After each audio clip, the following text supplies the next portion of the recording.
Dr. Roderick C. Meredith. Le pouvoir de la Pentecôte.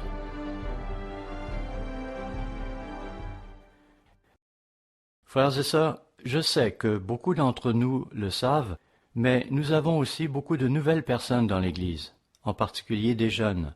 Et il est bon que tous ces nouveaux sachent que nous sommes une continuation de l'Église de Dieu fondée par Jésus-Christ. C'est en l'an 31 de notre ère qu'a été fondée l'Église de Dieu du Nouveau Testament. En fait, le jour de la Pentecôte, pour être précis. Cette Église s'est perpétuée à travers les âges. Elle débuta avec Jésus-Christ et les apôtres, notamment Pierre, Jacques et Jean. Puis vinrent les disciples de Jean, Polycarpe de Smyrne et Polycrate d'Éphèse. Plus tard vint le tour de Pierre Valdo de Lyon en France, puis John James en Angleterre. Bien d'autres leur succédèrent, lesquels devinrent aussi des martyrs.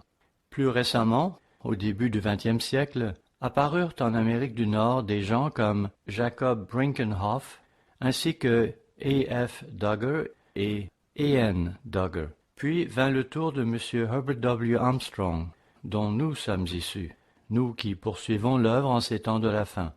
C'est en septembre 1949 que j'eus mon premier contact avec l'Église.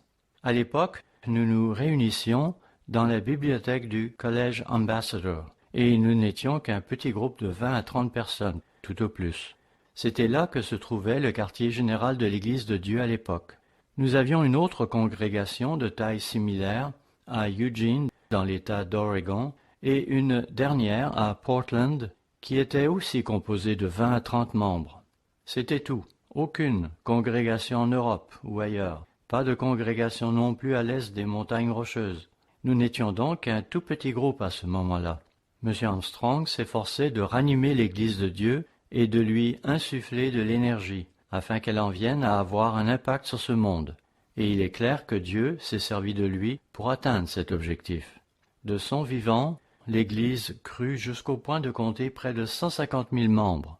Le nombre peut paraître assez insignifiant en comparaison de la population mondiale, mais il nous fut donné d'avoir un impact significatif sur le monde. Après la mort de M. Armstrong, l'Église s'étant fragmentée, certains d'entre nous se sentirent obligés de ranimer l'œuvre. Pour ma part, je ne peux pas dire que j'avais hâte de quitter notre ancienne affiliation pour fonder une nouvelle association. Je tâchais plutôt de rester en place aussi longtemps que possible. Cependant, lorsque je vis qu'on n'avait pas seulement l'intention de changer nos attitudes envers le maquillage et la guérison, mais qu'on s'apprêtait même à changer le sabbat, les jours saints et bien d'autres points, alors je me vis forcé de les quitter. C'est alors que nous avons fondé l'Église globale de Dieu, qui ne comptait que 19 membres lors de la première réunion. Pour cette assemblée, nous nous étions réunis dans ma maison à Glendora, en Californie. Lors de notre deuxième réunion, nous étions déjà 42. M. Davis, qui s'occupait de la gestion de 20 à 30 condominiums, avait pu nous offrir une salle communautaire pour nos réunions. À présent, dans ce qui est devenu entre-temps l'Église du Dieu vivant, nous avons probablement près de 11 000 membres. Mais nous devons poursuivre notre mission, sans nous relâcher. L'œuvre doit être propagée dans le monde entier, et j'espère que vous tous, vous voudrez continuer à participer à cette mission, et à le faire de tout votre cœur. Ce monde doit apprendre qu'il y a un Dieu véritable. Nous sommes une continuation de l'Église de Dieu fondée par Christ, et nous avons le privilège et la responsabilité de terminer la mission qui lui a été confiée. On attend de nous que nous soyons des soldats de Christ. Et vous, les jeunes, qui êtes parmi nous, vous qui êtes pleins de force et d'énergie, Dieu vous bénira toujours si vous vous impliquez dans cette œuvre, et vous pourrez, en le faisant, vous amasser des trésors dans le ciel. Au moment où je vous parle, plusieurs conflits mondiaux convergent pour marquer le début de ce qui pourrait bien aboutir à la grande tribulation. Ainsi, l'Europe semble vouloir éclater. La Grèce pourrait bien se voir obligée de déclarer faillite dans quelques mois, ce qui pourrait à son tour conduire à la formation d'une nouvelle Europe. Ensuite, nous avons cette force de reconnaissance américaine qui se dirige vers la mer de Chine pour tenter de calmer la dispute qui y fait rage à propos des îles Spratly. Les Chinois veulent y faire valoir leurs droits, mais les Philippines et d'autres nations font de même. On nous dit de ne pas nous en mêler, mais nous y allons tout de même. Et puis nous avons cette terrible situation au Moyen-Orient, où le groupe ISIS s'empare d'une ville après l'autre, en Irak comme en Syrie. Ils ne cessent d'étendre leurs tentacules sur la région.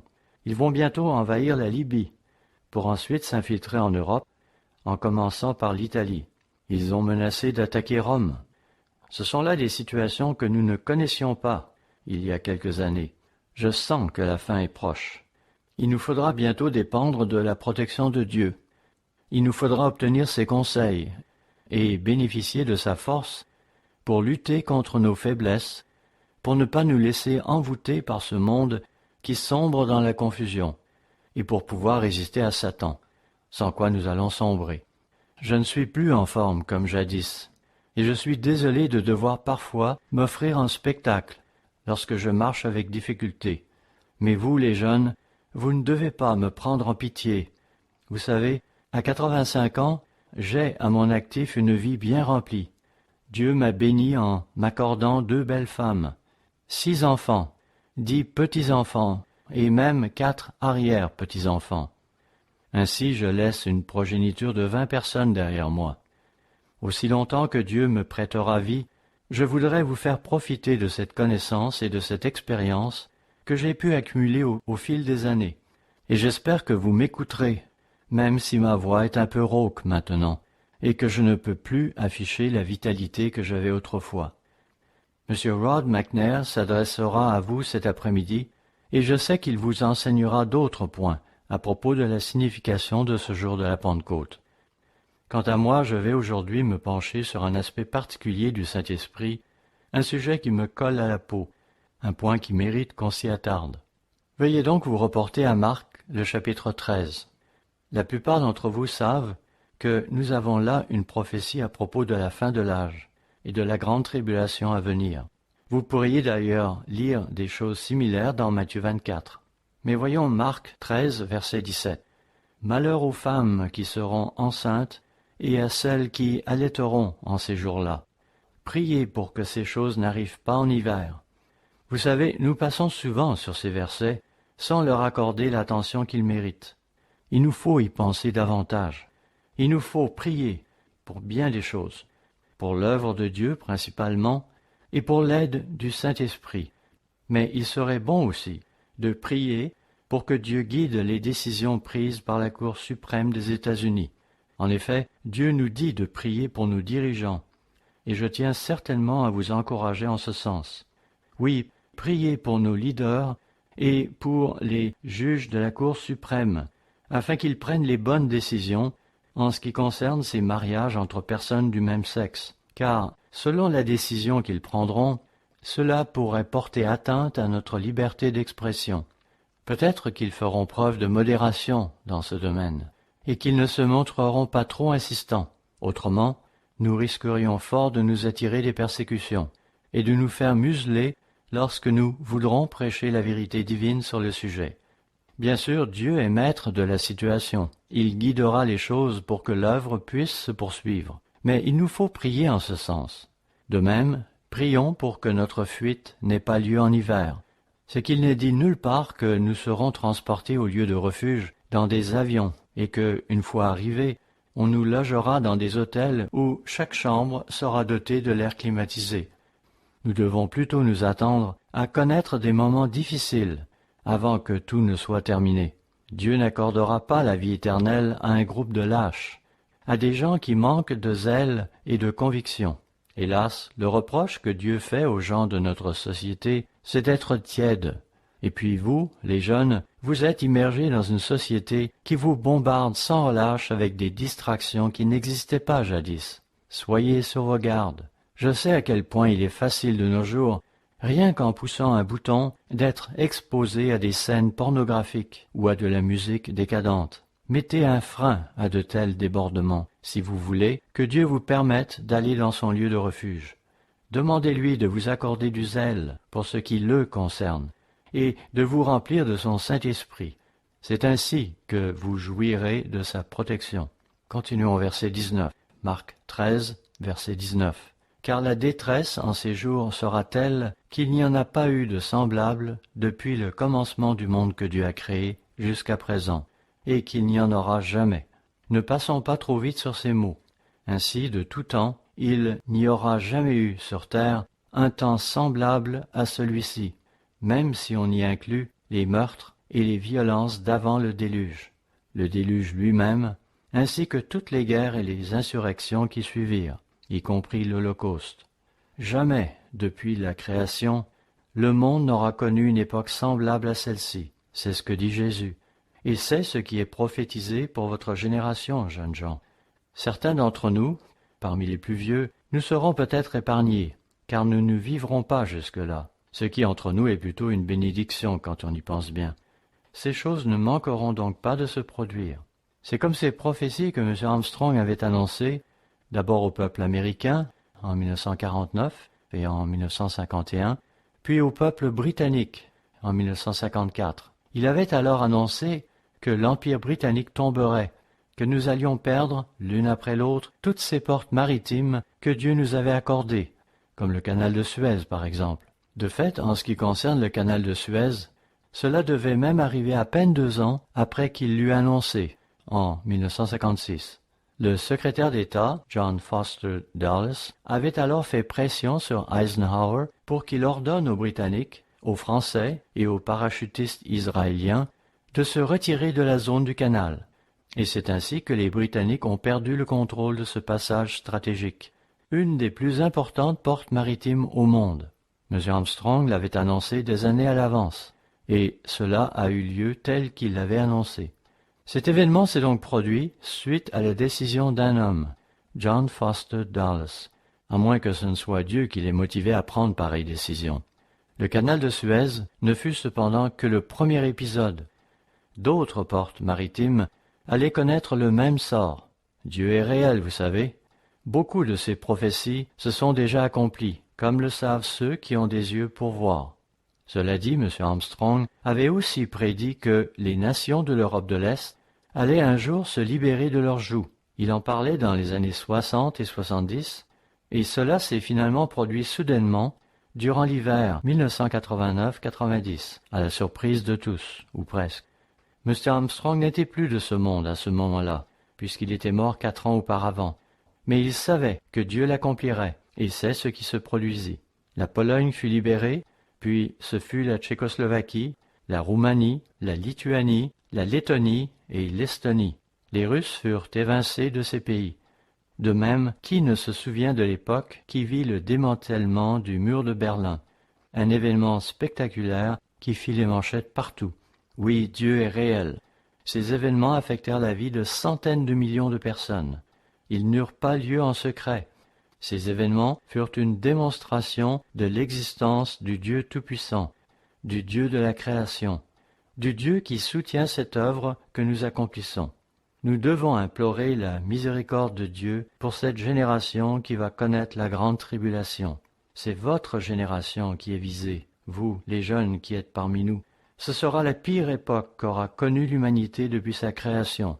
Que Dieu vous vienne en aide pour que vous vous mettiez à prier, à rechercher sa protection et à vous impliquer dans ce qu'il accomplit. Demandez-lui de vous fortifier pour que vous soyez capable de lutter contre votre nature charnelle, avec sa vanité, ses désirs illicites et ses convoitises, ainsi que le monde qui est sous l'influence de Satan et finalement les forces du mal elles-mêmes, la puissance des ténèbres. J'espère que vous aurez à cœur de rechercher l'aide et la puissance du Dieu Tout-Puissant, de son Saint-Esprit, qui est le thème principal que nous abordons ce jour de la Pentecôte. Reportons-nous maintenant au chapitre 21 du livre de l'Apocalypse, et nous débuterons au verset 7. Apocalypse 21, verset 7. Celui qui vaincra. Vous savez, il y en a parmi nous qui ne font rien d'autre que d'occuper un siège. Oh, certes, nous sommes contents de vous avoir parmi nous, mais nous aimerions vous motiver à faire plus que cela. Il ne suffit pas de faire acte de présence. Ce qui importe, c'est de surmonter notre nature charnelle, l'influence de cette société ainsi que Satan qui la séduit. Il nous faut aussi nous impliquer dans l'œuvre de Dieu et préparer le retour de Jésus-Christ lorsqu'il reviendra en tant que roi des rois. Continuons. Celui qui vaincra héritera ces choses. En fait, le terme grec ici est ta panta, ce qui signifie tout l'univers. Celui qui vaincra héritera donc tout l'univers. Je serai son Dieu et il sera mon fils. Mais pour les lâches, allez-vous être de ceux qui abandonneront et prendront la fuite dès que les premières épreuves surviendront? Certains penseront, qu'est-ce qui lui permet de dire cela? Écoutez, j'ai enseigné à près de 2000 étudiants du collège Ambassador, sans compter les milliers de membres qui célébraient comme moi la fête des tabernacles au fil des années. De plus, j'ai été en charge du ministère pendant une période de 12 ans, ce qui m'a donné l'occasion de rendre visite à bien des congrégations. Eh bien, où sont à présent toutes ces personnes? Il en reste très peu avec nous à l'heure actuelle. Et même si on allait voir dans les autres églises de Dieu, on se rendrait vite compte qu'il n'en reste en définitive qu'un nombre assez restreint qui est encore engagé dans la course. La plupart ont abandonné. La plupart ont pris la fuite. Ils se sont laissés vaincre. Ils n'ont pas enduré. Pour ne pas subir le même sort à votre tour, il vous faut vénérer Dieu et lui témoigner crainte et respect. Il vous faut vouloir de tout votre cœur suivre sa voie. C'est alors que Dieu vous fera prospérer. Il vous faut le servir de tout votre cœur. Apocalypse 21, verset 8. Mais pour les lâches, les incrédules, certains pensent qu'on ne peut se fier à Dieu. Pourquoi, je vous le demande? Examinez-vous si c'est là ce que vous pensez. Mais pour les lâches, les incrédules, les abominables, les meurtriers, les débauchés, il est ici question de ceux qui ont une conduite immorale. Même parmi nous, il y en a qui succombent à la convoitise. Ils se rendent périodiquement coupables de fornication. Je le sais. Cela doit cesser. Repentez-vous-en. Mais pour les lâches, les incrédules, les abominables, les meurtriers, les débauchés, les magiciens, les idolâtres, certains parmi nous font de ce monde leur idole. Pour certains, c'est leur corps qu'ils érigent en idole. Pour d'autres, c'est l'argent ou le fait d'avoir du bon temps qu'ils mettent en avant de Dieu. Et cela est évidemment aussi une forme d'idolâtrie. Les idolâtres et tous les menteurs. Les gens vont se donner des excuses pour mentir à l'occasion. Les idolâtres et tous les menteurs, leur part sera dans les temps ardents de feu et de soufre, ce qui est la seconde mort. Ne soyez pas de cela. Dieu met devant nous la vie et la mort. Choisissons la vie. Dédions-lui notre vie avec passion. Ayons l'âme d'un vainqueur. Laissons Christ vivre sa vie en nous, par le Saint-Esprit qui est en nous. Ce jour de la Pentecôte doit nous faire penser à cette puissance qu'il nous a accordée, la puissance du Saint-Esprit. Il nous la faut pour réussir. Veuillez à présent vous reporter à Actes, le chapitre 2, où il est question des débuts de l'Église du Nouveau Testament. Jadis, à l'époque de l'Ancien Testament, on faisait référence à l'Église physique en parlant de l'assemblée au désert. Voyez pour cela Actes, chapitre 7, verset 38. À présent, il sera question de l'Église du Nouveau Testament, laquelle connut ses débuts le jour de la Pentecôte, comme vous savez. Dans Actes, chapitre 2, au verset 22, nous voyons Pierre qui prêche à ces quelques personnes qui sont assemblées autour de lui en ce jour de la Pentecôte, en l'an 31 de notre ère. Il leur dit, Actes 2, verset 22, « Hommes israélites, écoutez ces paroles. Jésus de Nazareth, cet homme à qui Dieu a rendu témoignage devant vous, comment lui a-t-il rendu témoignage? Par des platitudes sentimentales du genre « Qu'attendez-vous pour donner votre cœur au Seigneur ?» Non. D'ailleurs, nous allons le voir par une démonstration de la puissance de Dieu. Et, frères et sœurs, il nous faut acquérir plus de cette puissance de Dieu. Hélas, nous n'avons pas assez de foi, de cette foi profonde qui nous donnerait accès à plus de cette puissance de Dieu. Continuons. Jésus de Nazareth, cet homme à qui Dieu a rendu témoignage devant vous par les miracles, les prodiges et les signes qu'il a opérés par lui au milieu de vous, comme vous le savez vous-même. Oui, Dieu a manifesté sa puissance en Jésus-Christ, celui qui était annoncé. Poursuivons au verset 23.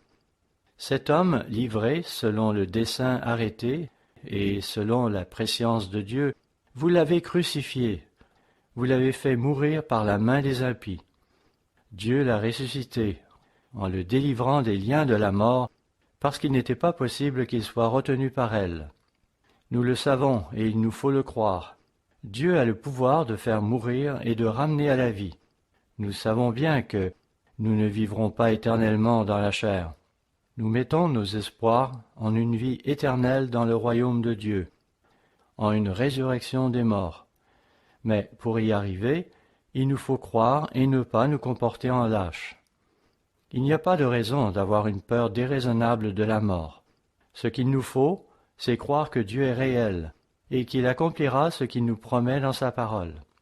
Poursuivons verset 36. Verset 36. Que toute la maison d'Israël sache donc avec certitude que Dieu a fait Seigneur et Christ, ce Jésus que vous avez crucifié. Plus loin, nous apprenons qu'en entendant ces paroles de Pierre, des centaines, voire des milliers de Juifs eurent le cœur vivement touché, et ils s'adressèrent alors à Pierre et au reste des apôtres, leur demandant « Hommes, frères, que ferons-nous » Ils étaient inquiets et se tenaient à l'écart parce qu'ils avaient déjà pu observer certains des miracles qui avaient été accomplis en leur présence. Aussi Pierre leur répondit, disant au verset 38, « Repentez-vous et que chacun de vous soit baptisé au nom de Jésus-Christ, à cause du pardon de vos péchés, et vous recevrez le don du Saint-Esprit. » Nous savons bien sûr que le baptême s'accompagne d'une immersion totale. Lorsque vous vous faites baptiser, vous renoncez à ce que vous étiez, et vous laissez symboliquement ensevelir le vieil homme. Vous vous réclamez de la mort de Christ et faites une alliance avec votre Créateur en lui promettant que dorénavant votre vie lui appartient pour qu'il en fasse ce que bon lui semble. Vous lui demandez simultanément de vivre sa vie en vous. Vous lui demandez de vous accorder son Saint-Esprit. Vous lui annoncez votre intention de vous soumettre à lui, totalement et sans réserve. Vous l'acceptez en tant que votre sauveur. Notez cependant que le fait d'être immergé dans l'eau, au moment du baptême, ne fait pas automatiquement de vous un membre du club. Ce n'est pas le ministre qui vous baptise et qui vous impose ensuite les mains, qui vous accorde le Saint-Esprit. Cela, Dieu seul peut vous l'accorder. Nous nous faisons baptiser au nom de Jésus-Christ pour la rémission de nos péchés, car nous avons tous péché. En effet, dans notre esprit et dans notre cœur, nous avons tous entretenu des pensées de vanité, de jalousie, d'envie et de convoitise. Lorsque nous recevons le Saint-Esprit de Dieu, c'est la nature de Dieu qui entre en nous.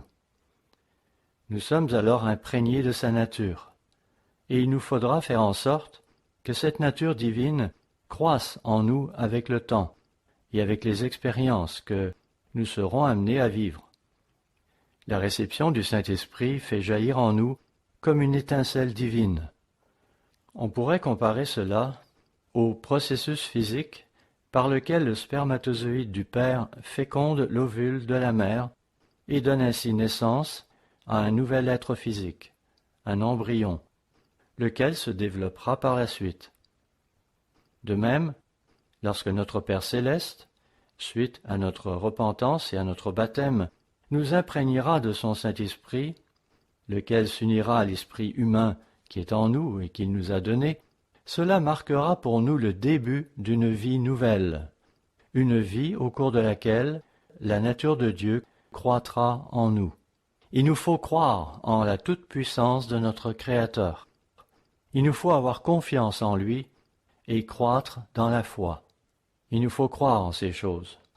Il nous faut croire en Dieu et à ses promesses. Verset 39 à présent. Car la promesse est pour vous, pour vos enfants et pour tous ceux qui sont au loin, en aussi grand nombre que le Seigneur notre Dieu les appellera. C'est donc une promesse. Réclamez-vous de sa promesse et croyez en elle. Verset 40. Et par plusieurs autres paroles, il les conjurait et les exhortait, disant « Sauvez-vous de cette génération perverse ». Imaginez un peu, Si la génération de cette époque-là se faisait déjà traiter de perverse, à combien plus forte raison la nôtre? Nos jeunes sont soumis à un flot incessant de mauvaises influences. Hormis la vanité, la jalousie, l'envie et la convoitise, il y a maintenant la pornographie et la violence. Cette violence en particulier montre son visage hideux partout dans le monde, notamment au Moyen-Orient. Le groupe ISIS, ainsi que d'autres groupes tout aussi radicaux, décapitent leurs victimes, les torturent, les violent, les massacrent, les battent et les humilient partout au Moyen-Orient, en Afrique et même ailleurs.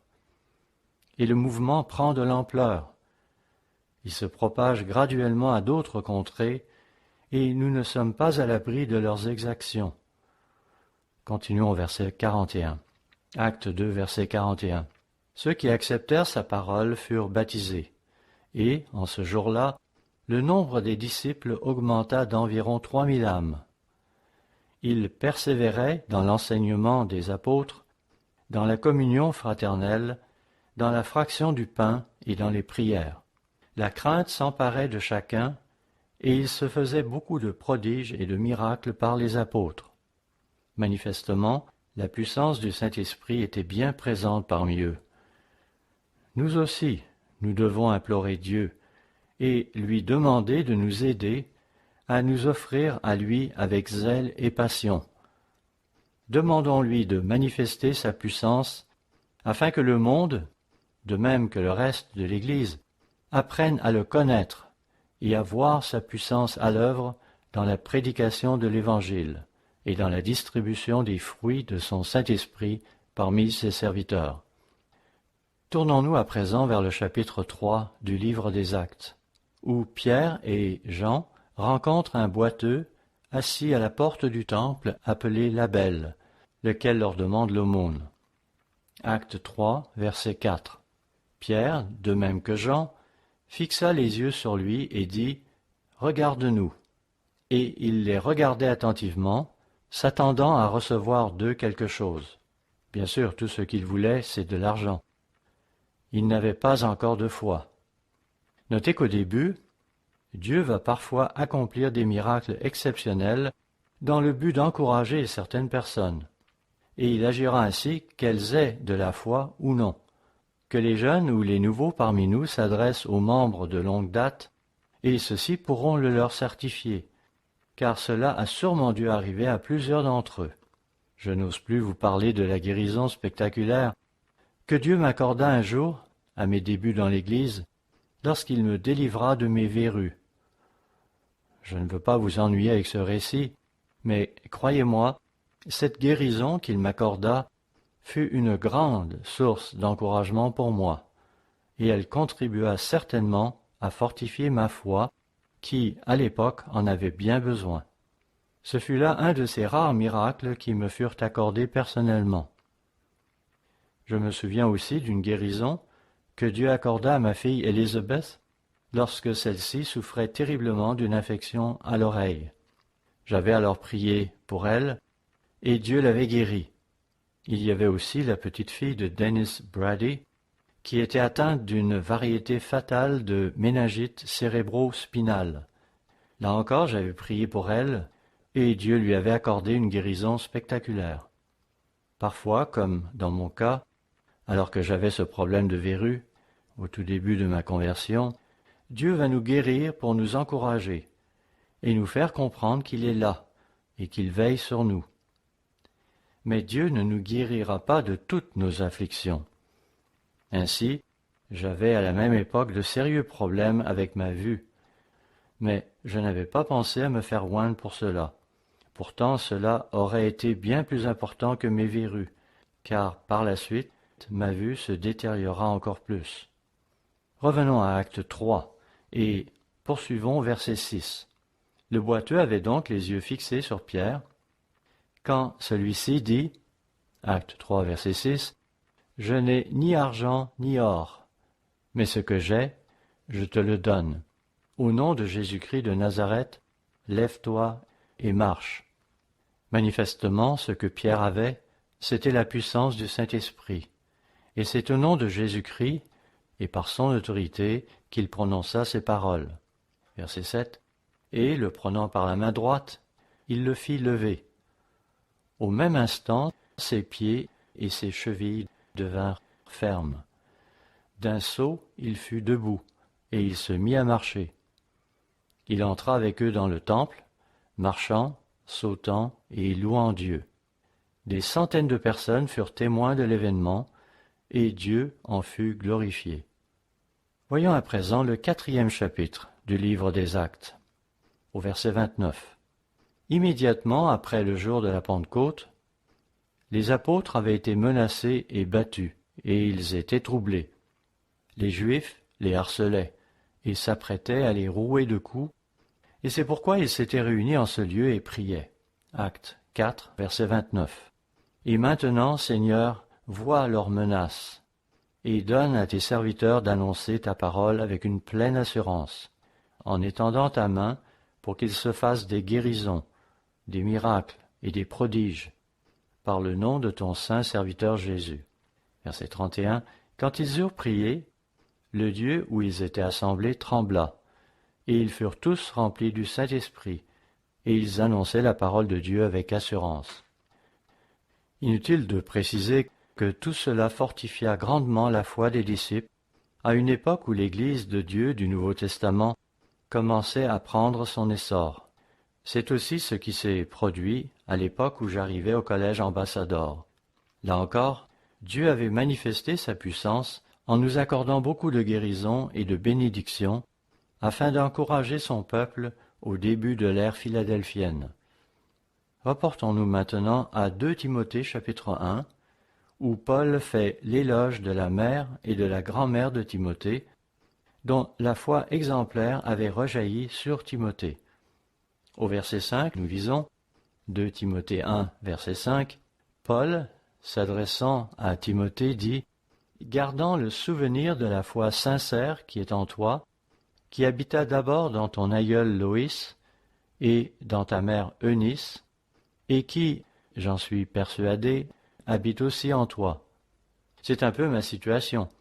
C'est par ma grand-mère, Elizabeth Cunningham Meredith, que j'ai été initié à la Bible.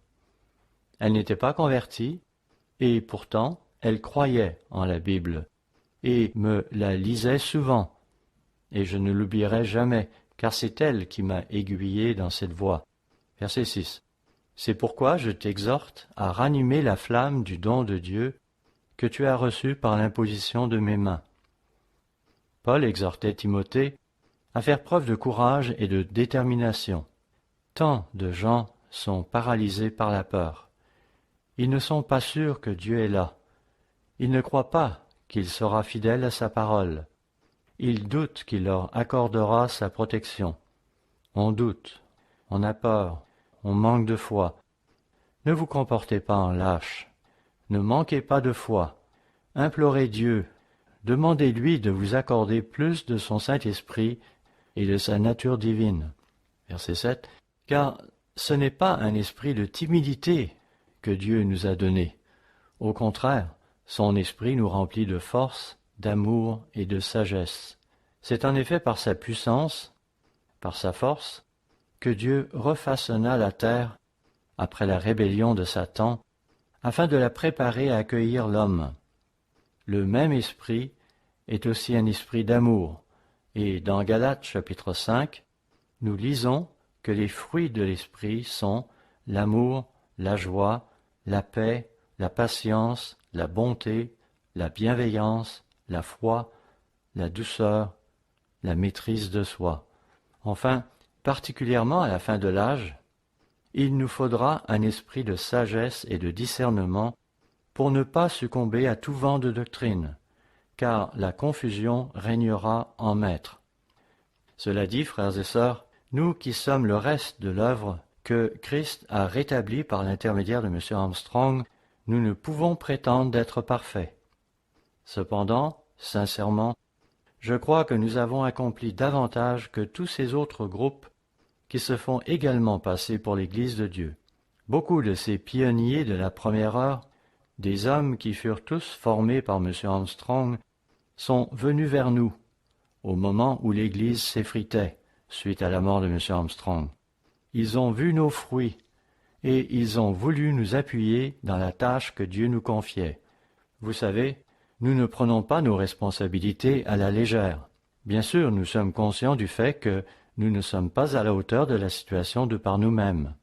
Il nous faut cependant aller de l'avant, en nous appuyant sur Dieu et en lui demandant de nous guider, de nous fortifier, de nous donner la foi et le courage pour persévérer jusqu'au bout. Ce monde est bien mal en point. Il a grandement besoin de ce que nous pouvons lui offrir. Et il nous faut agir avant que les ténèbres ne nous enveloppent, avant que nous soyons empêchés de proclamer le message de Dieu. Nous n'en avons plus pour longtemps. Au Moyen-Orient, la situation a déjà atteint un point critique. Des sections entières du Wall Street Journal traitent de la situation qui prévaut actuellement dans l'ensemble du Moyen-Orient, où les chrétiens se font expulser par milliers de la Terre sainte. Si cette tendance se maintient, il n'y en aura bientôt plus dans cette partie du monde. Manifestement, Satan ne ménage aucun effort pour éradiquer toute forme de christianisme. Qui sait combien de temps encore avant qu'il n'influence nos gouvernements pour qu'ils s'en prennent aussi à nous. La plupart d'entre nous n'ont jamais connu ce qu'est la persécution. Nous n'avons pas été battus, nous n'avons pas été jetés en prison. On ne nous a pas jeté des pierres, ni visés avec une arme à feu. Il est vrai que j'ai connu certaines de ces choses lors de mes premières tournées de baptême, mais ce n'était rien en comparaison des épreuves que durent affronter les apôtres de la première heure. Je n'ai pour ma part jamais été roué de coups, ni jeté en prison. Nous devons nous demander: aurais-je la foi et le courage de faire face à pareille éventualité, ou vais-je me comporter en lâche? Vous savez, nous pourrions avoir à faire face à des persécutions. Il nous faudra alors nous appuyer sur la force que Dieu seul pourra nous donner. Il nous faudra avoir la foi. Si nous voulons rester debout jusqu'au retour de Christ en tant que roi des rois, il nous faudra l'implorer pour qu'il nous fortifie par son esprit. Donc, la première chose que Paul mentionne dans 2 Timothée 1, verset 7, c'est l'esprit qu'il nous faut. Un esprit de force et d'amour, un esprit qui nous portera à adorer Dieu, à le servir, à lui offrir notre vie.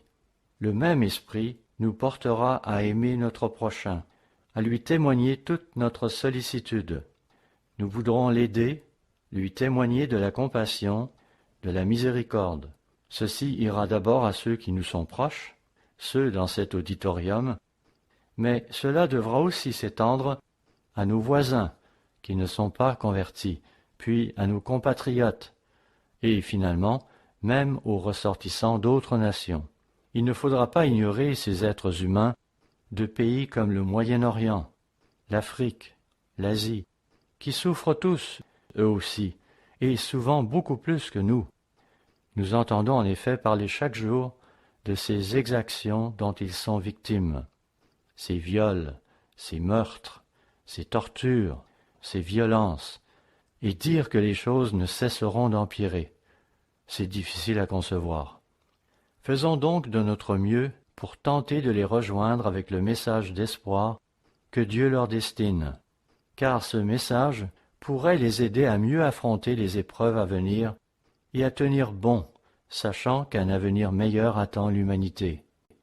Veuillez à présent vous reporter à 1 Roi chapitre 17, où il sera encore question de la puissance de Dieu. Avant d'y aller, souvenons-nous de ce passage qui dit « Jésus-Christ est le même hier, aujourd'hui et éternellement ». Ça c'est dans Hébreux 13:8. Et l'autre « Car je suis l'Éternel, je ne change pas ». Ça c'est dans Malachie 3, verset 6.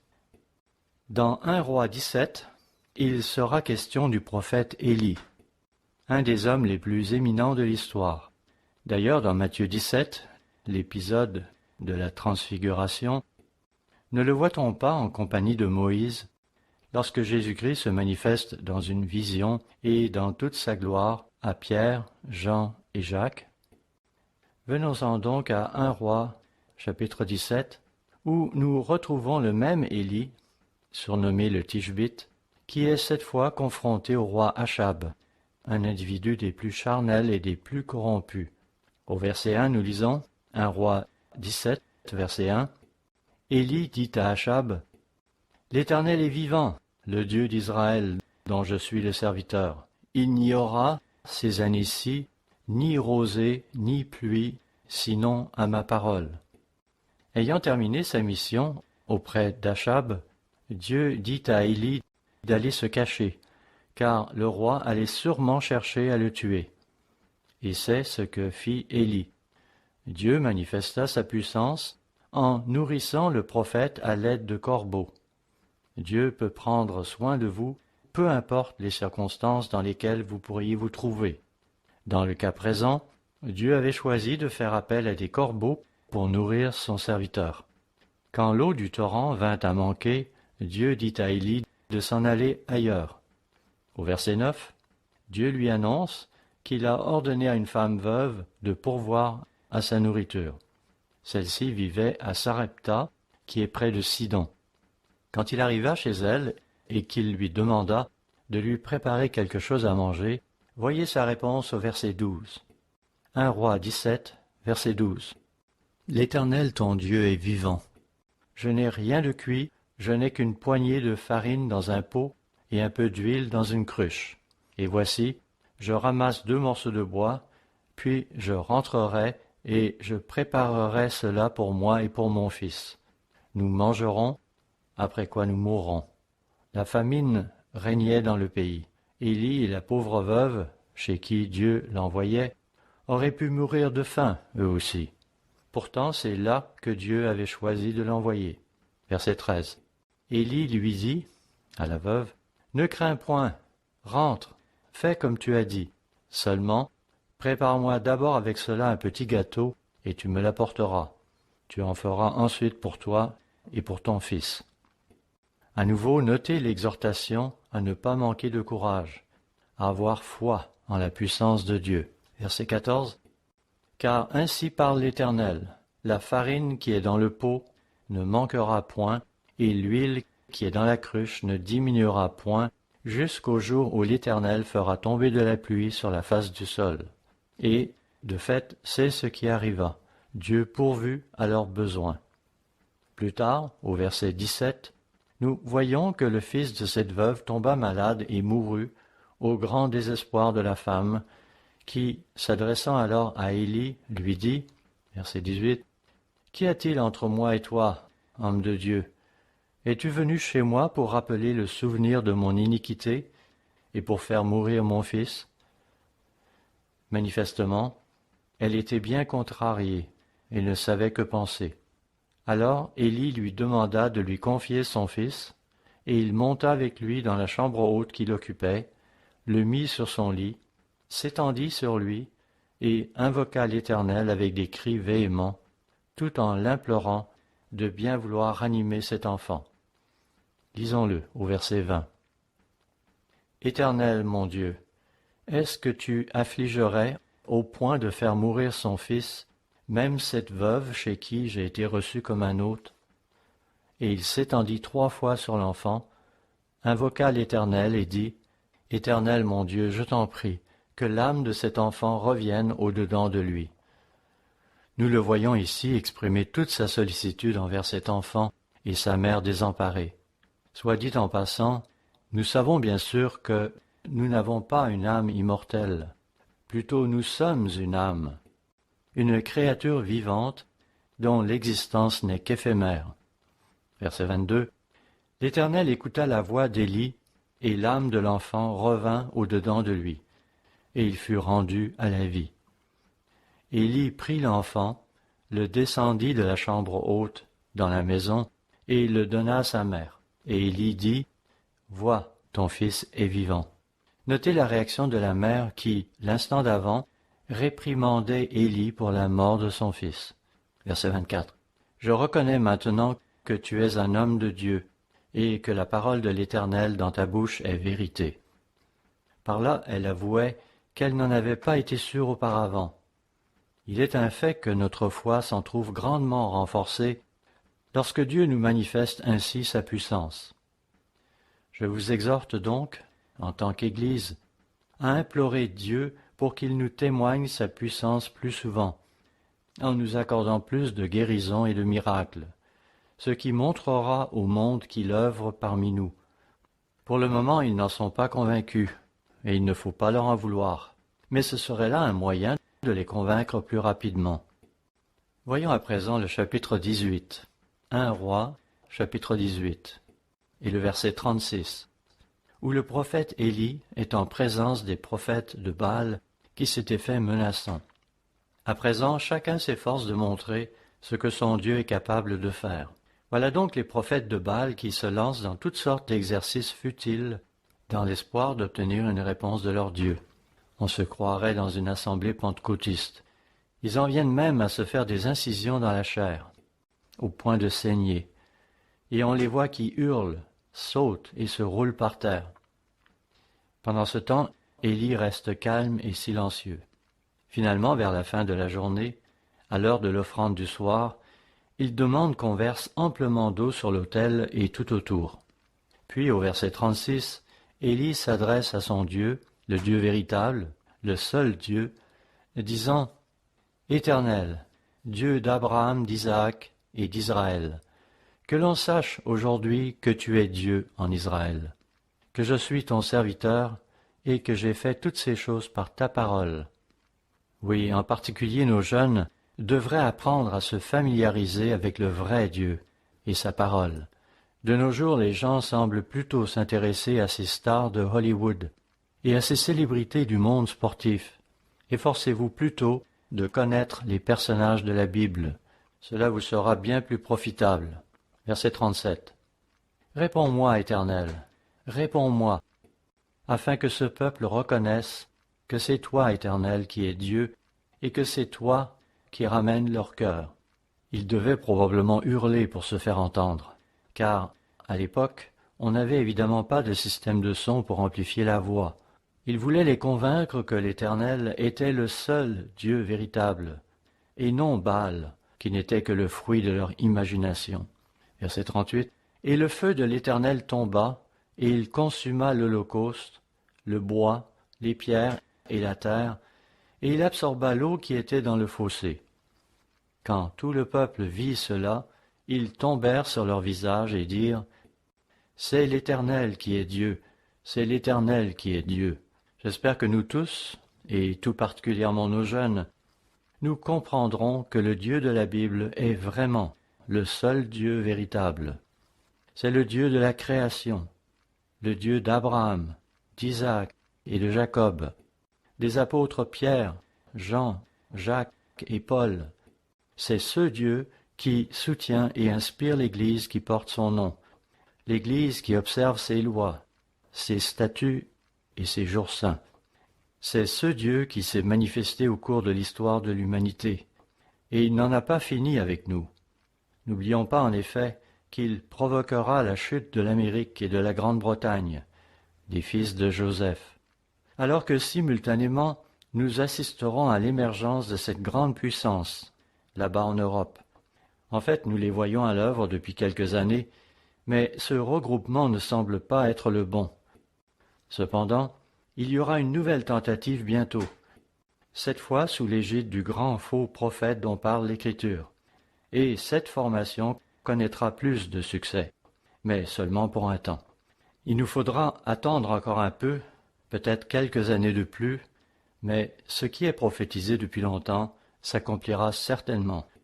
Cela est certain car c'est Dieu qui l'a décrété. Rien n'empêchera que cela s'accomplisse. Comprenez bien que tout ceci aura été causé par notre façon de vivre, contraire à la voie de Dieu. Ces mariages entre personnes du même sexe, et ces jeunes qui, de plus en plus, vivent ensemble sans être mariés. C'est un problème qui prend de plus en plus d'ampleur, et ceux qui persisteront à commettre ces choses se verront refuser l'accès au royaume de Dieu. Au lieu de cela, ils seront condamnés à passer dans les temps de feu, à moins qu'ils ne se repentent. Ne commettez donc pas la fornication ou d'autres perversions. Ne soyez pas non plus des menteurs, et ne vous livrez pas à tous ces péchés que Dieu condamne. Craignez Dieu. Notre Dieu n'est pas un monstre. Cependant, n'oublions pas qu'il est un Dieu tout-puissant. D'ailleurs, pour cette raison, crions à lui pour qu'il manifeste sa puissance en nous et aussi dans son œuvre, afin qu'en définitive, celle-ci donne un témoignage de plus en plus fort aux gens de ce monde, qu'ils sachent qu'il y a un Dieu véritable et que ce Dieu a des serviteurs sur la terre. Veuillez maintenant vous reporter à Marc chapitre 6, dans le Nouveau Testament. Là, au verset 41, il est question du Christ, lequel venait d'enseigner la foule qui était venue vers lui. À un moment donné, les gens étant affamés, les disciples voulurent les renvoyer pour qu'ils s'achètent de quoi manger. Mais Christ les en empêcha. Sur ces autres fêtes, la nouvelle se répandit qu'il y avait parmi eux un petit garçon qui avait 5 pains et 2 poissons. Alors au verset 41, Marc 6, verset 41, il prit, Jésus, les 5 pains et les 2 poissons, et, levant les yeux vers le ciel, il rendit grâce. Puis il rompit les pains et les donna aux disciples, afin qu'ils les distribuent à la foule. Il partagea aussi les 2 poissons entre tous. Tous mangèrent et furent rassasiés. Dieu manifestait une fois de plus sa puissance en la personne de Jésus-Christ. Jésus-Christ avait évidemment été avec Dieu de toute éternité, avant de venir parmi nous dans la chair. Il avait marché sur l'eau, et maintenant, il nourrissait des milliers de personnes avec seulement 5 pains et 2 poissons. Notez que le verset 43 précise qu'on emporta même 12 paniers pleins de morceaux de pain et de ce qui restait des poissons. Entre parenthèses, s'il est vrai qu'au verset 44, on lit que 5000 personnes étaient présentes, dans Matthieu 14, verset 21, un passage parallèle, on mentionne qu'il y avait 5000 personnes sans compter les femmes et les enfants. Le miracle n'en était donc que plus grand. On aurait donc facilement pu avoir de 20 000 à 30 000 personnes, car les familles comptaient beaucoup d'enfants à l'époque. C'était Dieu dans la chair qui avait ainsi manifesté sa puissance. Après cela, Christ leur dit de monter dans la barque et de le précéder, tandis qu'il renverrait la foule. L'ayant fait, il monta sur la montagne pour prier. Entre-temps, les disciples ramaient vers l'autre côté de la mer de Galilée. Le vent s'était levé, et la mer était mauvaise. Les disciples se trouvaient alors au milieu de la mer. En fait, ce n'était qu'un grand lac, le lac de Tibériade. À la 4e veille de la nuit, entre 3 et 6 heures du matin, Jésus, voyant qu'ils avançaient avec peine, vint les rejoindre, marchant sur les eaux. Certains réfutent cette idée que Jésus marchait sur les eaux. Dieu ne peut mentir, sa parole est vraie. Pourquoi alors douter? Ils le virent donc et furent pris de frayeur, pensant qu'il s'agissait d'un fantôme. Mais Jésus leur dit de se calmer, de ne pas s'effrayer. Puis il monta dans la barque, et aussitôt le vent cessa. Les disciples, étonnés, se demandèrent qui était cet homme à qui obéissaient même les éléments. Pourquoi étaient-ils si étonnés? Pourquoi certains d'entre nous doutent-ils que cela ait pu se produire? C'est parce que nous ne sommes pas familiers avec ce livre. Nous ne sommes pas familiers avec les héros de la Bible, Abraham, Isaac, Jacob, et tous ces hommes et ces femmes qui y sont mentionnés. Les disciples étaient étonnés de voir Jésus marcher sur les eaux. Visiblement, comme Marc 6, verset 52 le dit, ils n'avaient pas non plus compris le miracle des pains que Jésus avait fait peu avant. Évidemment, celui qui peut nourrir 20 à 30 000 personnes avec seulement 5 pains et 2 poissons, pourquoi ne pourrait-il pas aussi marcher sur les eaux, ou encore transformer de l'eau en vin? C'est ce même personnage qui a ressuscité des morts, car il est Dieu. Ils n'ont tout simplement pas pu établir le parallèle entre lui et le Dieu de la création. Leur cœur était endurci. Ils n'étaient pas encore appelés. Par contre, La plupart d'entre vous qui êtes ici, vos yeux ont été ouverts, et vous avez prouvé ces choses. Vous les connaissez. Il nous faut être persuadés que Dieu est là et qu'il intervient dans les affaires humaines. Notre nation, les États-Unis, est la plus endettée de toutes les nations. Nous allons connaître une terrible récession qui tournera finalement en dépression. Le dollar s'écroulera. Notre nation aussi. Dieu a fait en sorte que nos dirigeants laissent péricliter notre arsenal militaire. Les autres nations, au contraire, renforcent et modernisent le leur. Nous allons nous faire bousculer. On nous fera reculer partout sur la planète. Nous retirerons nos épingles du jeu, tandis que d'autres nations affermiront leur position. Nous allons subir des humiliations. Dieu fera en sorte de briser l'orgueil que nous placions en notre force. Il l'avait déjà annoncé dans Lévitique 26, verset 19, en disant, Lévitique 26, verset 19, « Je briserai l'orgueil de votre force. » Ailleurs, au verset 16, il avait dit, « J'enverrai sur vous la terreur. » On pourrait aussi dire le terrorisme, et c'est certainement ce qui peut s'observer tout autour de nous. Vous savez, quand j'étais jeune, c'était bien différent. Alors nous étions confiants en nous-mêmes et avions un sens du patriotisme bien développé. C'était du temps de la Deuxième Guerre mondiale. À cette époque, Dieu était réel pour nous. Nous mettions notre confiance en lui et étions persuadés qu'il bénirait la nation et la délivrerait de l'oppresseur. On n'ignorait pas la Bible et ses enseignements, comme à l'heure actuelle, et Dieu était honoré. Voilà pourquoi la nation était bénie par lui. Maintenant c'est très différent, et il ne faut donc pas s'étonner si la nation a amorcé un déclin qui ne cesse de s'accélérer. Parallèlement à cela, j'ai constaté au cours des années, et particulièrement ces derniers temps, que les hommes perdent de plus en plus leur masculinité. Ils manquent d'assurance. Ils devraient faire plus d'exercice et développer leur musculature. Non pas pour s'exhiber et succomber à la vanité, mais pour être capables un jour de protéger leurs femmes et leurs enfants en cas de nécessité. C'était traditionnellement la fonction de l'homme. De nos jours, on observe de plus en plus d'hommes qui ne tiennent plus à se marier. C'est quoi votre problème, les hommes? Vous ne voyez donc pas toutes ces belles jeunes filles autour de vous? Pour ma part, quand je les vois, il m'arrive de penser « Ah, si seulement j'avais 60 ans de moins !» Vérifiez donc si vous ne manqueriez pas par hasard de vitamine E.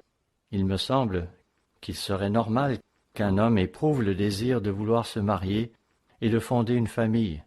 N'est-il pas normal de vouloir partager sa vie avec une femme, de vouloir la prendre dans ses bras, de la chérir, de l'encourager, de vouloir prendre soin d'elle et de la protéger?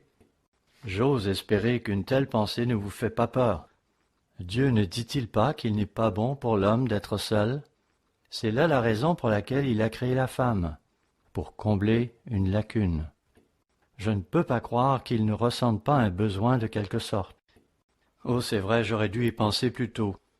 Un de nos membres m'a récemment fait parvenir un livre, écrit par une femme, et dont le titre a attiré mon attention. Pourquoi les hommes ne se marient plus? Il est vrai que je n'ai pas encore eu le temps de le lire en entier. Mais en parcourant certaines pages du livre, j'ai noté que l'auteur mettait l'accent sur le fait que la nouvelle psychologie des femmes, depuis qu'elles sont entrées en compétition avec les hommes dans bien des domaines, a fait battre ceux-ci en retraite. Par ailleurs, l'auteur accuse aussi la compagnie Monsanto de Saint Louis de mettre sur le marché de la nourriture dénaturée. Selon elle, cette pratique affecterait les hormones mâles et serait responsable de la baisse de la libido chez les hommes. Apparemment, le problème serait moins marqué chez les femmes. Si cela s'avérait exact, ce serait bien triste, car la famille revêt une grande importance aux yeux de Dieu, car Dieu est pour la famille. En fait, ne nous a-t-il pas créés dans le but ultime de faire de nous des membres de sa famille divine?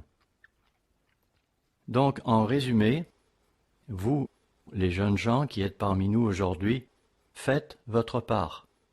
Soyez courageux, soyez des hommes.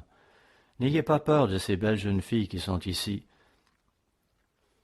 Je ne vous demande pas de brûler les étapes, mais pensez-y, pensez à fonder une famille.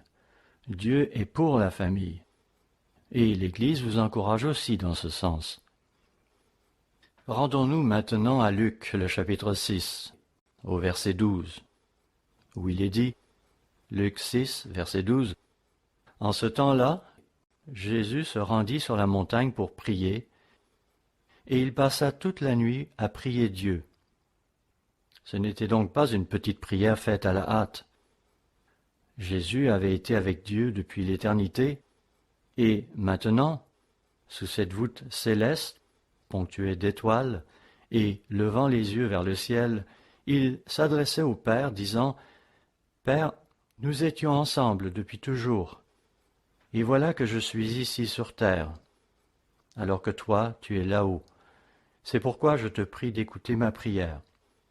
Je me trouve ici dans un corps charnel, je suis loin d'avoir les pouvoirs dont je disposais lorsque j'étais avec toi, en particulier en ce qui a trait au discernement spirituel. Alors, aide-moi, guide-moi, montre-moi lequel de ces hommes qui m'entourent je devrais choisir en tant qu'apôtre. Il me faut de la clairvoyance et du discernement. Il me faut de la sagesse et un bon jugement.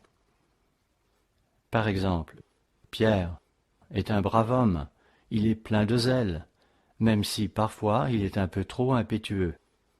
Serait-il un bon choix? Et puis il y a Thomas, qui est très gentil, plein de considération et courtois, mais il est souvent rongé par le doute. Dois-je le considérer comme un bon candidat malgré tout? Vous savez, durant cette nuit, Christ a probablement procédé à une analyse exhaustive de tous ceux qui figuraient sur sa liste de candidats potentiels. Finalement, au lever du jour, il convoqua ses disciples et, parmi eux, en choisit 12, auxquels il donna le titre d'apôtre. Notez que, pour la circonstance, il passa toute la nuit à prier. Nous de même, si nous voulons être proches de Dieu et de Christ, si nous voulons être fortifiés par son Saint-Esprit, il nous faudra aussi prier intensément. Puis au verset 17, nous lisons « Il descendit avec eux, ses disciples, et s'arrêta sur un plateau où se trouvait une foule de ses disciples et une multitude de personnes de toute la Judée, de Jérusalem et de la contrée maritime de Tyr et de Sidon. Ils étaient venus pour l'entendre et pour être guéris de leur maladie. » Verset 18. « Ceux qui étaient tourmentés par des esprits impurs étaient guéris, et toute la foule cherchait à le toucher, parce qu'une force sortait de lui et les guérissait tous. » D'où lui venait ce pouvoir de guérison? C'est parce qu'il était très proche de Dieu par la prière. Dieu était très réel pour lui, même dans sa condition actuelle, alors qu'il était dans la chair. Veuillez maintenant vous tourner vers Luc 18, où il est question d'un point que je voudrais absolument incorporer dans ce sermon. Luc 18, verset 1. Dieu leur adressa une parabole pour montrer qu'il faut toujours prier et ne point se relâcher. Donc, ne nous relâchons pas dans la prière et nourrissons-nous abondamment de la parole de Dieu, afin que nos prières soient ferventes et pleines de sens. Ceux qui n'étudient pas ne sauront pas ce qu'il convient d'aborder dans une prière. Aussi, soyez persévérants, ne vous relâchez pas. Soyez comme cette pauvre veuve qui revenait sans cesse à la charge pour obtenir gain de cause. Nous voyons qu'elle finit par motiver le juge inique en sa faveur. Alors que celui-ci avait longtemps fait la sourde oreille, il finit par céder, disant, au verset 5, « Néanmoins, Parce que cette veuve m'importune, je lui ferai justice, afin qu'elle ne vienne pas sans cesse me casser la tête. » Et Dieu d'ajouter au verset 7, « Et Dieu ne fera-t-il pas justice à ses élus, qui crient à lui jour et nuit, et tardera-t-il à leur égard? » Et qui sont ces élus, sinon nous? Notez en passant que les élus adressent à Dieu des prières chargées d'émotion, des prières constantes. Ainsi, quand vous vous levez le matin, votre première pensée est-elle de vous diriger vers une fenêtre pour lever les regards vers le ciel, tout en implorant Dieu afin qu'il vous accorde son aide en ce nouveau jour qui commence? Verset 8. « Je vous le dis, il leur fera promptement justice. » Oui, Dieu vous répondra lorsqu'il jugera que le temps est venu pour lui d'intervenir. Hélas, le récit se termine avec ces mots qui donnent à réfléchir. « Mais quand le Fils de l'homme viendra, trouvera-t-il la foi sur la terre ?» Jeunes gens qui êtes parmi nous, c'est au cours de votre génération que Christ reviendra. Veillez donc à ce que votre foi ne soit pas défaillante. Nous qui sommes membres de l'Église de Dieu, nous devrions être forts dans la foi. Celle-ci devrait constamment croître en nous. Nous sommes les restes de l'Église de Philadelphie, et nous devons nous assurer que l'Esprit de Dieu en nous est actif et qu'il produit des fruits. Le Saint-Esprit de Dieu est un élément clé de notre succès. Il nous est indispensable si nous voulons que la nature de Dieu soit développée en nous, si nous voulons un jour être des membres à part entière dans la famille de Dieu. Il n'y a rien de plus important dans l'univers que d'avoir le Saint-Esprit de Dieu en vous, Christ en vous.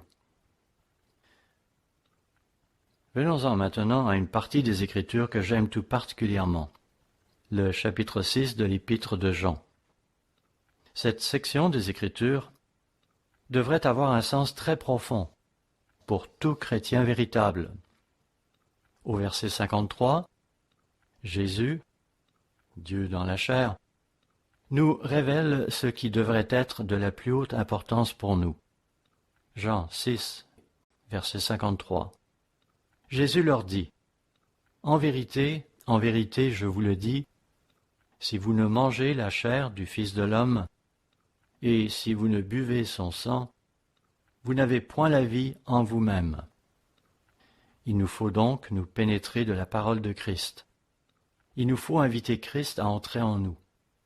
Verset 54. « Celui qui mange ma chair et qui boit mon sang a la vie éternelle, et je le ressusciterai au dernier jour. » Nous ne sommes pas encore esprits, mais Dieu nous a imprégnés de sa nature divine. Voulons-nous être ressuscités? Alors il nous faut lire ce livre, nous en nourrir, jusqu'au point où nous penserons comme Dieu pense. Verset 56. « Celui qui mange ma chair et qui boit mon sang demeure en moi et je demeure en lui. » Ceci sera vrai en proportion de l'intérêt que nous porterons à sa parole, et il nous faudra l'associer à la prière, à la méditation et au jeûne, et aussi le refléter dans nos actions. Verset 57. « Comme le Père qui est vivant m'a envoyé, et que je vis par le Père, ainsi celui qui me mange vivra par moi. » Dans son autobiographie, M. Armstrong nous a longuement décrit la soif qu'il avait pour la parole de Dieu. Comment, à ses débuts, il ne pouvait jamais assez se pénétrer de sa parole. Comment il l'étudiait méticuleusement, à la journée longue, faisant usage de toutes sortes de commentaires bibliques, de dictionnaires spécialisés, de concordances. Il était à l'époque un habitué de la bibliothèque publique de Portland dans l'État d'Oregon. Poursuivons verset 63. « C'est l'esprit qui vivifie. La chair ne sert à rien. Les paroles que je vous ai dites sont esprit et vie. » La seule façon pour nous d'obtenir la vie éternelle, c'est de nous faire engendrer par l'Esprit de Dieu, puis de croître en nous nourrissant de sa parole, ce qui, à son tour, nous fera produire les fruits de l'Esprit, l'amour, la joie, la paix et tout ce qui s'ensuit. L'Esprit de Dieu nous revêt de force, d'amour et de sagesse. Quand nous nous pénétrons de la parole de Dieu, en particulier des paroles mêmes de Christ, c'est l'Esprit de Dieu qui entre en nous. Ces paroles sont esprit et vie. Elles nous permettent d'hériter de la vie éternelle. Voyons à présent 2 Pierre, chapitre 1, verset 2, où Pierre parle de la foi précieuse des justes. 2 Pierre, chapitre 1, verset 2. Que la grâce et la paix vous soient multipliées par la connaissance de Dieu et de Jésus notre Seigneur. Sa divine puissance nous a donné tout ce qui contribue à la vie et à la piété, au moyen de la connaissance de celui qui nous a appelés par sa propre gloire et par sa vertu. Verset 4. Celle-ci nous assure de sa part les plus grandes et les plus précieuses promesses, afin que par elles, vous deveniez participants de la nature divine en fuyant la corruption qui existe dans le monde par la convoitise. La puissance de Dieu s'étend sur tout l'univers. Il va secouer la terre et ses habitants. Notre système actuel va s'effondrer totalement.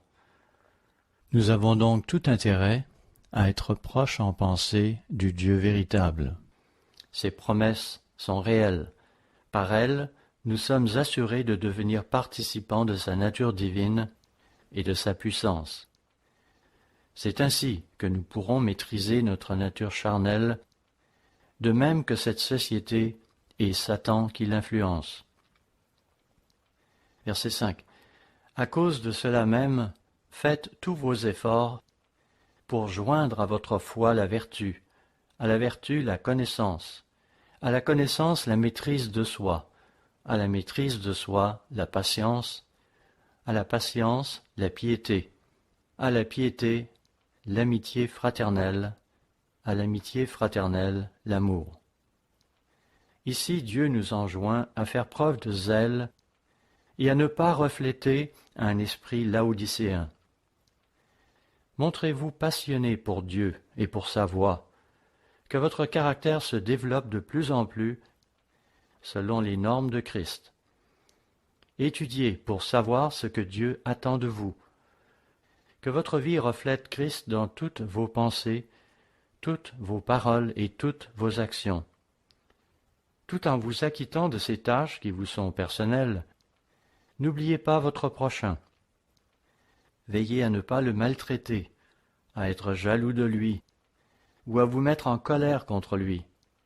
En bref, ayez des pensées altruistes à l'égard de votre prochain. Comme vous le savez, la loi se résume en ces 2 points. Aimez Dieu et aimez votre prochain. Recherchons donc toutes ces choses, frères et sœurs. Faisons-le avec zèle. Ne nous relâchons pas, si notre intention est de plaire à Dieu. Tournons-nous à présent vers Deutéronome chapitre 9, où nous trouvons un Moïse tout désemparé et qui pressent que la colère de Dieu est sur le point de s'abattre sur la nation d'Israël, qu'il est sur le point de les détruire à cause de leurs pratiques païennes, de leurs actes de fornication et de leurs orgies. Aussi, n'étant plus capable de contenir sa colère, il brise finalement les 2 tables de pierre où Dieu avait inscrit les 10 commandements. Puis au verset 18, Deutéronome 9, verset 18, « Je me prosternai devant l'Éternel, comme auparavant, 40 jours et 40 nuits. » C'est la 2e fois qu'il le fait, car il avait déjà jeûné 40 jours et 40 nuits auparavant. « Je me prosternai devant l'Éternel, comme auparavant, 40 jours et 40 nuits, sans manger de pain et sans boire d'eau, à cause de tous les péchés que vous aviez commis en faisant ce qui est mal aux yeux de l'Éternel pour l'irriter. Moïse était effrayé à la pensée de ce que Dieu pourrait faire à ce peuple et à Aaron, et c'est pourquoi il se prosterna devant lui pour implorer son pardon pour eux. Verset 25. Je me prosternai 40 jours et 40 nuits, parce que l'Éternel avait dit qu'il voulait vous détruire. N'oublions pas que l'Éternel parlait avec Moïse face à face. Dieu était très réel pour Moïse. Moïse savait aussi que Dieu est tout-puissant, et qu'il s'attend à ce qu'on lui offre un culte et une adoration sans partage. Il se prosternait donc devant l'Éternel, le suppliant de l'écouter, tandis qu'il s'efforçait d'obtenir la grâce du peuple. Verset 26. Je priai l'Éternel et je dis, Seigneur Éternel, ne détruis pas ton peuple, ton héritage, que tu as racheté dans ta grandeur et que tu as fait sortir d'Égypte par ta main puissante. Souviens-toi de tes serviteurs, Abraham, Isaac et Jacob. Vous aussi, frères et sœurs, et en particulier vous, les jeunes parmi nous, familiarisez-vous avec la vie de ces hommes, imitez-les, demandez à Dieu de vous aider à vous qualifier pour la vie éternelle dans son royaume. Montrez-lui à quel point vous y tenez. Parlez-lui des difficultés et des luttes internes auxquelles vous êtes confrontés dans ce monde déboussolé. Mettez-y tout votre cœur. Demandez-lui de vous aider à ne point participer aux voies de ce monde, à sa musique décadente, à ses mœurs sans frein. Dans Deutéronome 4, Dieu s'adresse à nos ancêtres, disant au verset 26, Deutéronome 4, verset 26, « J'en prends aujourd'hui à témoin contre vous le ciel et la terre. Vous disparaîtrez par une mort rapide du pays dont vous allez prendre possession au-delà du Jourdain. L'Éternel vous dispersera parmi les peuples, et vous ne resterez qu'un petit nombre, au milieu des nations où l'Éternel vous emmènera. » Dieu savait que la nation se détournerait de lui. Il connaissait leur nature charnelle. Verset 28. « Et là, vous servirez des dieux païens, ouvrage de main d'homme, du bois et de la pierre, qui ne peuvent ni voir, ni entendre, ni manger, ni sentir. » C'est de là aussi, et cela s'appliquera également à ce lieu où ils seront retenus captifs au temps de la fin, c'est de là aussi que tu chercheras l'Éternel ton Dieu, et que tu le trouveras si tu le cherches de tout ton cœur et de toute ton âme. Si vous deviez vous trouver dans une telle situation, il vous faudra de la foi, du courage et de la force. Vous ne pourrez alors agir avec lâcheté. Il vous faudra, dans ce cas, mobiliser toutes vos énergies pour revenir de ce lieu de captivité. Évidemment, il serait préférable au départ que vous n'ayez pas à subir une telle captivité. Mais pour cela, il vous faudrait vous réveiller avant qu'il ne soit trop tard. Tournez-vous vers Dieu. Faites usage de ce bien précieux qu'est le Saint-Esprit, cette puissance de Dieu en vous, Christ en vous. Verset 30. « Au sein de la détresse, toutes ces choses t'arriveront. Alors, dans la nuit des temps, tu retourneras à l'Éternel ton Dieu, et tu écouteras sa voix. Oui, c'est alors, au temps de la fin, qu'il vous faudra implorer l'aide de Dieu. Si vous devez aller en captivité, ce sera alors le moment de vous réveiller enfin et d'écouter la voix de votre Dieu. Évidemment, il serait tellement préférable d'écouter et d'agir dès à présent. Cela vous éviterait de souffrir tout cela. Je ne saurais jamais insister assez pour que vous preniez ces exhortations au sérieux. Vivez pour Dieu avec passion. Laissez Christ vivre en vous. Vivez aussi de la parole de Dieu. Il est la parole de Dieu, comme vous savez. Ce jour de la Pentecôte nous rappelle l'époque, il y a bien des années, où les premiers chrétiens reçurent cette puissance de Dieu. Nous, dans l'Église du Dieu vivant, nous observons cette tradition qui consiste à nous assembler en ce jour, selon le commandement de Dieu. Continuons de vivre nos vies avec foi et courage, afin que nous puissions à l'avenir enseigner la voie de Dieu à ces milliards d'individus qui nous seront confiés. Beaucoup viendront à nous en pleurant et en suppliant, après avoir passé dans ces camps de concentration où ils auront été torturés et humiliés. Et ils seront alors disposés à se faire enseigner. Ils souhaiteront alors que Christ et la puissance de Dieu habitent en eux. Quant à vous, si, dès à présent, vous faites bon usage du Saint-Esprit de Dieu, vous serez là pour les accueillir. Car vous aurez déjà fait vos preuves, ayant surmonté votre nature charnelle, le monde et ses tentations, ainsi que Satan le diable et ses séductions. Vous aurez alors hérité de la vie éternelle, grâce à Christ en vous, grâce à la puissance du Saint-Esprit en vous.